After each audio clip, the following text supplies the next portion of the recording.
नमस्कार, मैं तेजल आप सभी का स्वागत करती हूँ आज के daily current affairs updates Hindi भाषा में। आज का पहला अपडेट, दुनिया भर में हर साल 8 मार्च को महिला दिवस मनाया जाता है। यह महिलाओं को समर्पित एक दिन है जो उनके जीवन को बेहतर बनाने के लिए विश्व स्तर पर की गई ऐतिहासिक यात्रा की प्रतीकात्मक याद दिलाता है और यह कि उस मोर्चे पर बहुत कुछ हासिल किया गया है। यात्रा अभी भी लंबी है और अधिक करने की आवश्यकता है। यह 1945 में था कि संयुक्त राष्ट्र का चार्टर महिलाओं और पुरुषों के बीच समानता के सिद्धांत की पुष्टि करने वाला पहला अंतर्राष्ट्रीय समझौता बन गया, लेकिन यह केवल 8 मार्च को 1975 में अंतर्राष्ट्रीय महिला वर्ष के दौरान था, जहां संयुक्त राष्ट्र ने अपना पहला आधिकारिक अंतर्राष्ट्रीय महिला दिवस मनाया। इस वर्ष के अंतर्राष्ट्रीय महिला दिवस के लिए संयुक्त राष्ट्र की थीम डिजिट ऑल लैंगिक समानता के लिए नवाचार और प्रौद्योगिकी है। अगला अपडेट है महत्वपूर्ण दिन का।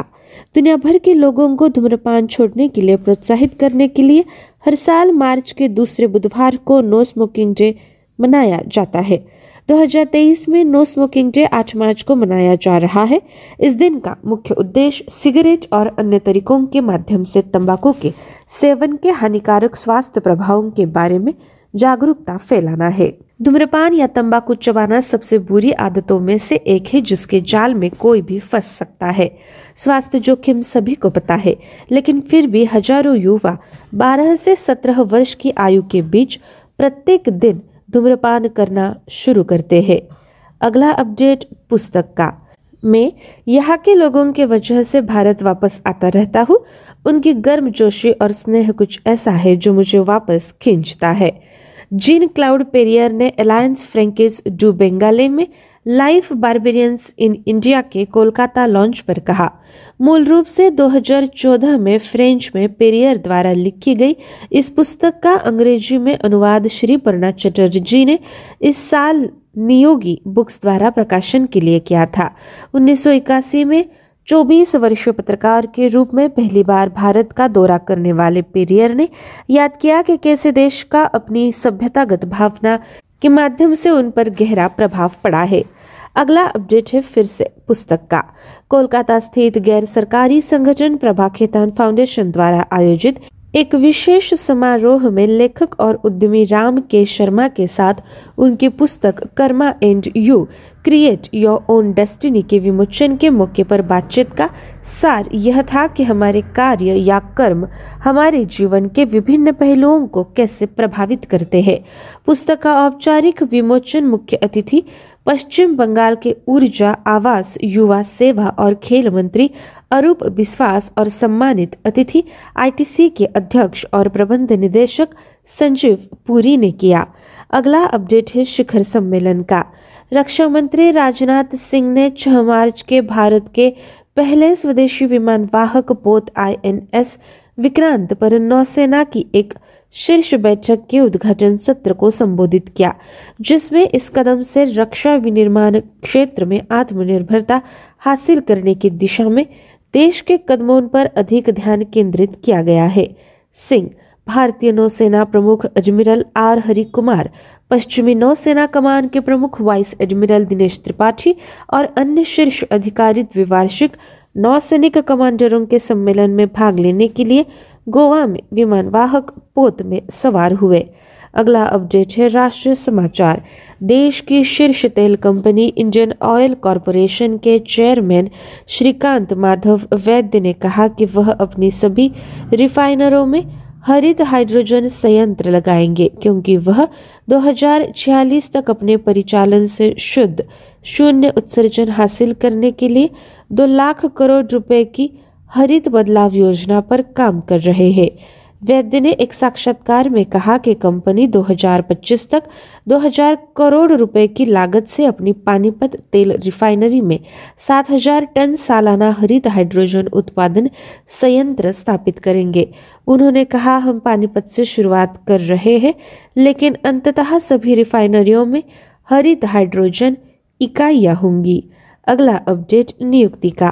पूर्व नौकरशाह शैलेश पाठक को federation of Indian chambers of commerce and industry FICCI का नया महासचिव नियुक्त किया गया है। 37 साल के करियर में पाठक ने एक IAS अधिकारी के रूप में सरकार में समय बिताया है और साथ ही निजी क्षेत्र में बड़ी कंपनियों का नेतृत्व किया है।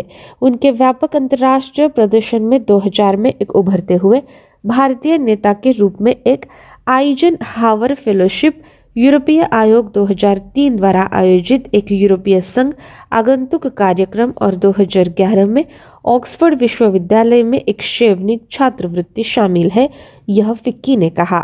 8वां अपडेट पुरस्कार का अर्जेंटीना और पेरिस सेंट जर्मेन के फॉरवर्ड लियोनेल मेसी को 2022 के बेस्ट फीफा अवार्ड्स में वर्ष का सर्वश्रेष्ठ पुरुष खिलाड़ी चुना गया है। इस 35 वर्षीय खिलाड़ी ने फ्रांस के फॉरवर्ड किलियन एम्बाप्पे और करीम बेंजेमा को हराया। मेसी की कप्तानी में अर्जेंटीना ने कतर में विश्व कप जीता और 2021 से 22 में क्लब और देश के लिए 49 मैचों में 27 गोल किए। बार्सिलोना की एलेक्सिया पुटेलस को वर्ष की सर्वश्रेष्ठ महिला खिलाड़ी चुना गया।